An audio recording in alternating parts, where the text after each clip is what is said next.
Isa sa mga pangunahing binibigyang pansin ni Governor Ramon V. Gico III ay ang sektor ng turismo. Sa ilalim ng kanyang pamumuno, patuloy na umaangat at umuunlad ang industriya ng turismo sa lalawigan ng Pangasinan. With more than 10 million day visitors flocking to our tourist destinations like Manawag, Bulinaw, and Alaminos, and the other beaches in Western Pangasinan. Isa sa mga top tourist destinations sa lalawigan ay ang 100 Islands National Park sa Alaminos City. It is a major tourism destination sa province kasi nga po 100 Islands is the very first national park in the Philippines. Actually, in the 4 days na holiday, noong April 17 to 20, ang aming tourist arrival total is 24,464 tourist arrival. Yan po yung 4 na araw lang po yan.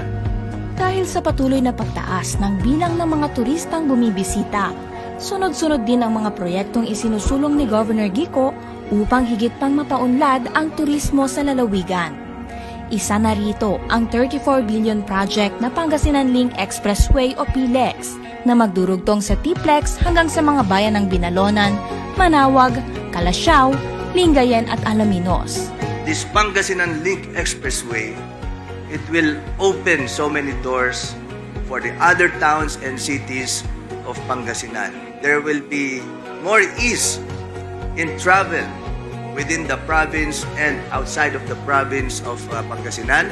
Isa pa sa pangunahing dinarayo ng mga turista, ang Minor Basilica of Our Lady of the Rosary of Manawag o ang Manawag Church. Ang talagang challenge dito is the traffic and the volume of vehicles coming in. Though Manawag is the blessing capital of the country, we are the #1 destination for the whole Region 1 and at the same time, true gateway of Pangasinan. Bilang tugon, bumili ng lupa ang Provincial Government of Pangasinan sa Manawag para gawing parking area at pasalubong center. Since in Manawag, you have a natural count of visitors, why didn't we also put up a trade center and convention center sa bayan po ng Manawag? At ginagawa na po iyon, nasimulan na po, mabubuksan ang mas marami pong development. Kaya nga, all the more na kapasalamat kami sa provincial government through Governor Monmon Gico na binigyan po niya ng atensyon itong aming mga pangailangan sa Manawag. Bukod sa PLEX at pasilidad sa Manawag, kasalukuyan ding isinasailalim sa redevelopment ang Capitol Complex sa Lingayen, Pangasinan. Kabilang sa bagong atraksyon ay ang reflective pool at interactive fountain.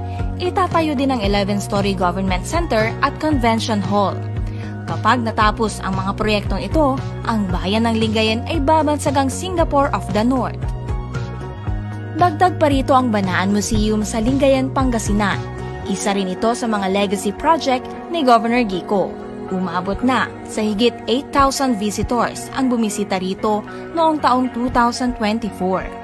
Sa pangunguna rin ni Governor Gico, muling binuhay ang 473 hectare na salt farm sa Barangay Saragosa, Bulinaw upang palakasin ang lokal na produksyon ng asin at gawing dagdag atraksyon sa Pangasinan. Dinarayo rin ang Lawak Dairy Farm.